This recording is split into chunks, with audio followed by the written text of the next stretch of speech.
All right, thank you so much. Thank you. I welcome you. Yes, don't forget to subscribe and like. But before you subscribe and like, uh, you first need um, to listen and to understand the points that we are going to be making here. Ask the question: why do the Jews don't believe in Jesus, or why don't the Jews don't believe Jesus? Of course, even I myself, who isn't a Jew, I don't believe in Jesus. So certainly I can be more sure or assure you that I don't believe um, in either Islam or Christianity or Buddhism. And but that isn't the point. But the point is, why do the Jews don't believe in Jesus? So these are gonna be the reasons as to why they don't believe in Jesus. But of course, these aren't the views that I've gotten from the Jews themselves, but are based on my research, on my personal research that I've made as a person. So instead of that question that why do the Jews believe in Jesus, I think it should be to me, to myself, why I don't believe in Jesus or whatever is about Jesus. Mm, yes. So the reasons um, can be quite so many, and very many of them are outside there, just waiting to be found out, just waiting to be discovered. Of course, I did find out, and I did really find out so many of them, but I'm going to take only a single point and a single view on which I'm going to base my explanations. Yes, of course, and that point in that view is going to be the genealogical evidence. Yes, I'm not going to base this on archaeology, but on the writings themselves. Yes, yes, on what the Christians call the New Testament and the Old Testament. But for me, instead of the Old Testament of the Christian Bible versions, I'm going to use my personal Tanakh. Yes, my personal Tanakh, the directly translated, yes, Hebrew Bible into English, to present my views to you as we are going to see. Yes, what is the genealogical evidence uh, that that makes me to doubt, not just to doubt, but leads me not to believing in Jesus or whatever has been claimed about him or on him? The genealogical evidence. According to the New Testament, they say that if we assume, if we take it that Joseph was the father of Jesus, um, of the lineage, of the claimed lineage of David, or David, the king of Israel, yes, that is the genealogy of Jesus. That Joseph was the son of David. So Joseph, assuming that he had been the father of Jesus, because uh, Christianity makes it clear to us that that Joseph never lay with Mary to have Jesus.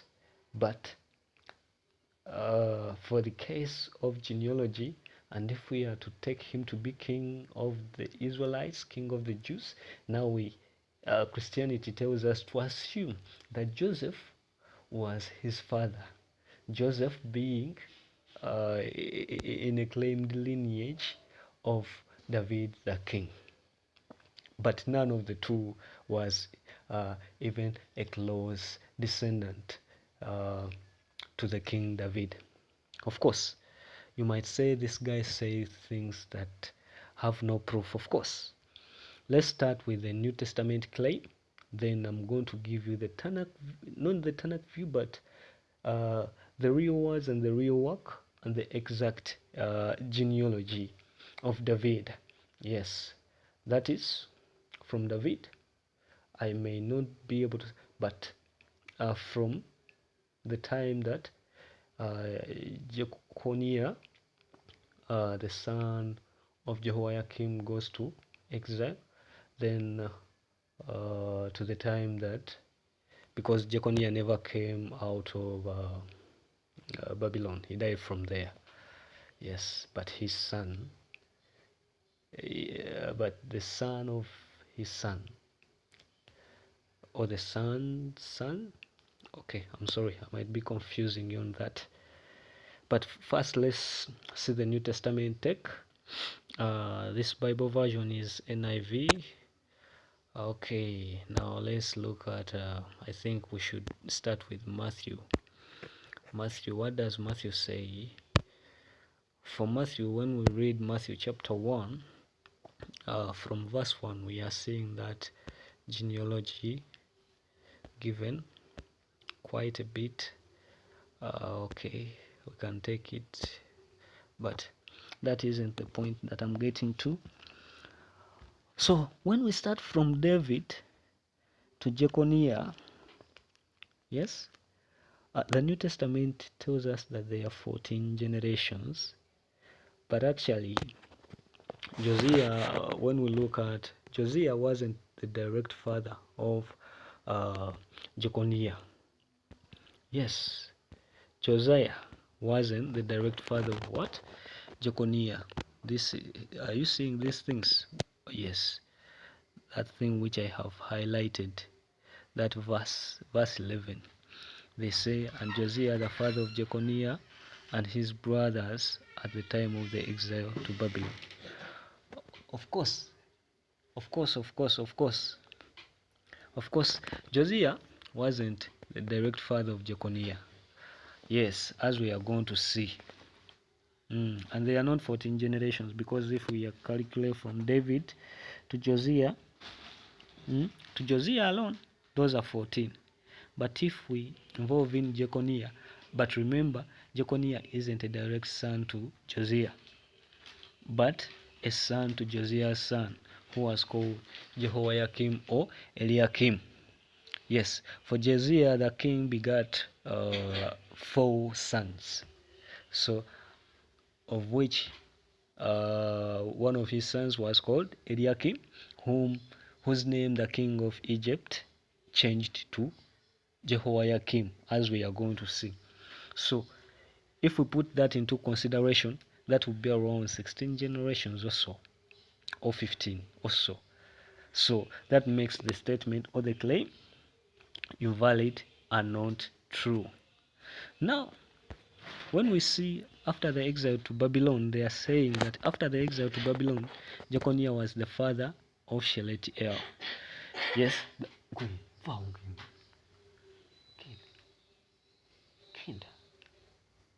yes, that Jeconiah was the father of Shealtiel, which is true. Shealtiel, the father of Zerubbabel. Are you seeing this? Which I've highlighted, verse 12. Now, Shealtiel indeed is father of Zerubbabel, but indirectly. He too isn't a direct father of Zerubbabel. Shealtiel isn't direct father to Zerubbabel, though he's his father, as we are going to see. And they are telling us in verse 13 that Zerubbabel, the father of Abihud. So, Zerubbabel, the father of Abihud. So this also isn't correct, verse 13. Why isn't it correct? Because Zerubbabel begat only 2 sons, and those 2 sons, they are the ones that we are going to see. One was called Meshullam and another Ananiahu. And the father of Zerubbabel, the direct father, because I think here they were focusing on direct fathers. So, to take the point of direct fathers, yes, Zerubbabel's father was called Pedaiah, as we are going to see. So I think we have seen that point. Yes, we are seeing this. Remember that we are focusing on genealogical evidence. Yes, we have already pointed out the mistakes that that I'm going to show you in the Tanakh. Yes, that I'm going to show you in the Tanakh. So, okay, now we are going to the Tanakh. We have finished seeing here. We would have seen Luke, but for this same thing, you can go in Luke chapter 3. I think from verse. I think from verses. Let me see. I think it should be. But you go to Luke chapter 3. Yeah, I think from verse 27. Yes, you can start from there and see that genealogy of claim Jesus. Yeah, claim to be under the lineage of David the king. So you can go there also, and you find the mess, a big mess right there in Luke than here. For at least there is something here, but however, none of it is true, as we are going to see. I've already, yes, showed you that Josiah begat 4 sons, of whom we have Eliakim, whose name the king of Egypt changed to Jehoiakim. Jehoiakim being the father of who? Jeconiah, the king. Yes, being the father of Jeconiah, the king. Jehoniahu, the king. Okoniahu, the king. Then Eliakim, it is Eliakim who also begat Zedekiah, but Zedekiah wasn't king. But after Jeconiah was taken captive by Nebuchadnezzar, the king, to Babylon, to exile, then Zedekiah, his father's brother, yes, Zedekiah, who was a brother to King Jehoiakim, became king over Yehuda. Not Israel as an entire kingdom, but over Yehuda, because by the time by the time Zedekiah, who was taken captive to Babylon, it was already 107 years that the other Israel, whose capital was Samaria, was taken captive by the king of Assyria to captivity. Yes, and the elastic king was Hoshea. Yes, it was King Hoshea who reigned for 9 years. Yes, that was in the, let me see, in the 3rd year of Hoshea. It is the year that King Hezekiah began to reign over Yehuda. Then in the 9th year, that means that in the 6th year of Hezekiah, king of Yehuda, that's when Israel, whose capital was Samaria, was taken captive by the king of Assyria. Yes, to Kiri, I think, was it? Yeah. So now we are going to the Tanakh to see the genealogical evidence that supports the view that I'm giving. Okay. Now we are going. So by the time King Jehoniah was taken captive to Babylon, remember, he ruled for 3 months in Jerusalem, and he sat on the throne of the kingdom when he was 18 years old. And he and his mother, that is what you read in 2 Kings, yes, from 2 Kings chapter 24. Yes, you can read 2 Kings chapter 24 and you will see all this, how it takes place, how it happens, how all goes on.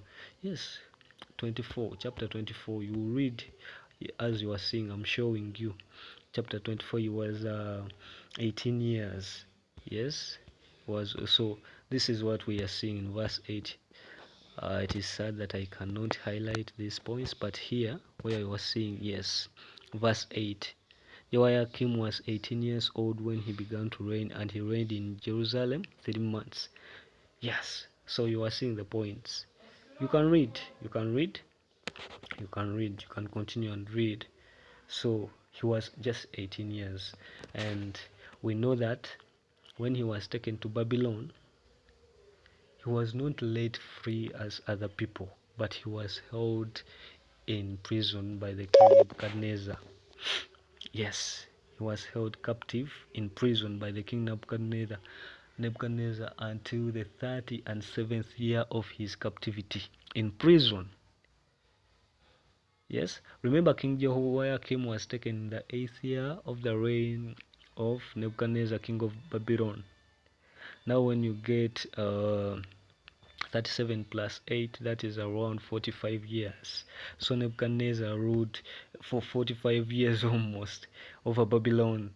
Yes, so we are seeing that, and that is in 2 Kings 25. When we see 2 Kings 25 from yes, 25 from verse 27, I think. So this is what it tells us. Okay, 27. And it came to pass in the 7 here, where yes, in verse 27. And it came to pass in the 37th year of the captivity of Jehoiakim king of Yehudah, in the 12th month, on the 7th and 12th day of the month, that Evil-Merodach king of Babylon, in the year that he began to reign, did lift up the head of Jehoiakim king of Yehudah out of prison. Are you seeing? So if you get 18 plus 37, you get how old Jehoiakim was by then. So when we get 18 plus 37, that is around 55 years of age. That is when he was set free. That's when he was brought to the king. So meaning that when he went to, by the time he went to Babylon, the king, by the time he was taken captive, maybe one of his wives was pregnant. Yes. So when he goes to Babylon, that's when he begets Shealtiel. So the king begets only one son in Babylon, and his name is Shealtiel, as we are going to see.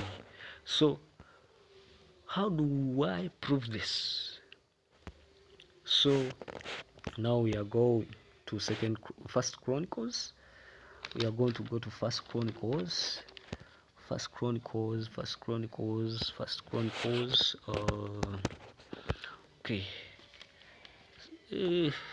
First Chronicles, sorry. Yes. First Chronicles 3. Okay, First Chronicles 3. We are not going to look at the entire genealogy from David to these his sons, but I think we should start from verse 15. As I told you, do you remember? So when we read First Chronicles chapter 3 from verse 15, here they are saying, here, as I've marked, and the sons of Josiah, the firstborn, Johanan the second, Jehoiakim the third, Zedekiah the fourth, Shalom. And the sons of Jehoiakim, we have Jeconiah here. We are seeing this. And the sons of, that is from verse 16, the sons of Jehoiakim, Jeconiah his son, Zedekiah his son. Leave alone Zedekiah who was king, but this Zedekiah was just a son to Jehoiakim. Yes. So but this Zedekiah, he was put to death. He was murdered. So, and they made Jeconiah king in the place of his father. Yes. So that's why you see the other Zedekiah, the brother of Jehoiakim, becoming the king over the entire kingdom of Yehudah. So, and the sons of Jeconiah, we've said that Jeconiah was taken to captivity when he was 18 years old, just 18 years old, and he was held a prisoner by the king of Babylon until the 37th year of the reign of Nebuchadnezzar, which was the first year of Evil-Merodach, king of Babylon. So that he was 55 years when he was later. So at 18 years, the only son he was able to beget he was Shealtiel. Yes, and Shealtiel begat Malkiram and Pedaiah and Shenazar and Jekamiah and Hoshama and Nedaviah. So we have seen the sons of Shealtiel. And the sons of Pedaiah, who was the son of Shealtiel, we have Zerubbabel, whom now they are talking about. So in the New Testament, they are telling us that Shealtiel, for them to consider, Shealtiel isn't a, but in the New Testament, they make it to the concept that Shealtiel being a direct father to Zerubbabel, but Shealtiel is just a father to the father of Zerubbabel. However, Zerubbabel is a son of Shealtiel indirectly. For the Jews, or for those who understand very well that the father to your father is your father, not grandfather, but your father. So Zerubbabel is son to what? To Shealtiel, though Pedaiah is his father in the direct manner. Yes, but we don't know what happened on Pedaiah. So that's what. So, and in the New Testament tells us that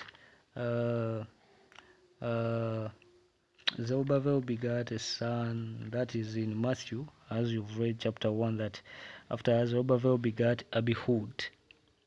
But here we are seeing that Pedaiah begat Zerubbabel and Shimei.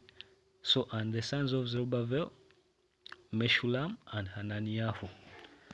So, Zerubbabel never begot any son called Abihu, or any son in Luke whom they call Resa. Yes, when you shall read the book of Luke, chapter 3 from verse 27, I think. So, that is enough, I think. That is enough a genealogical evidence that the claims are all false.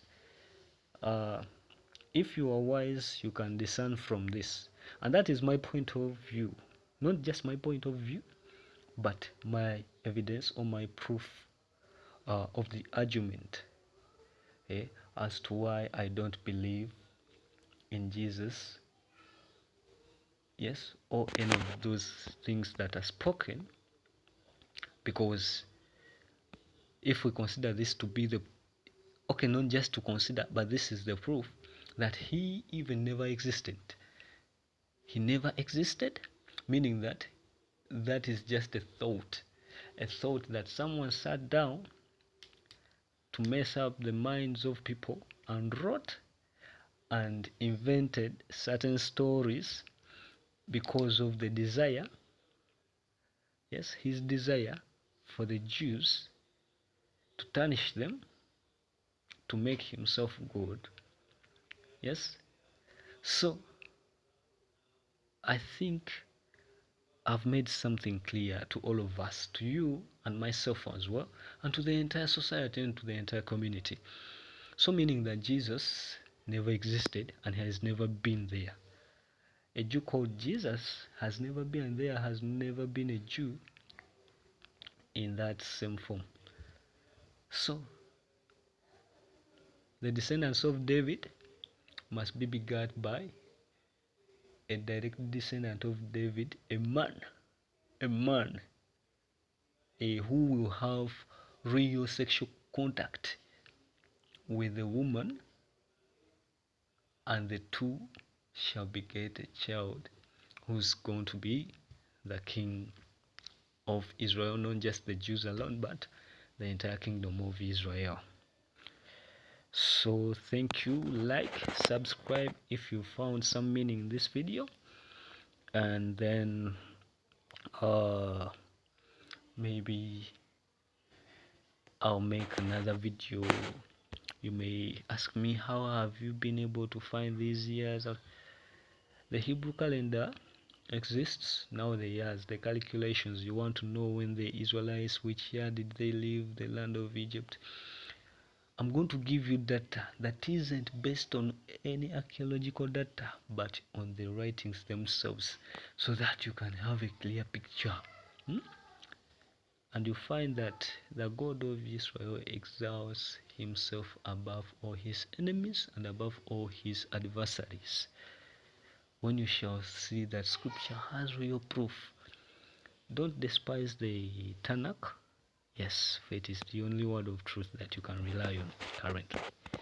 There is no any other which I know of, because I've almost read all books, Quran. Yes. Okay, I remain eager, your host. Yes. Thank you so much. Give it a like and thumbs up. I sign out. Bye.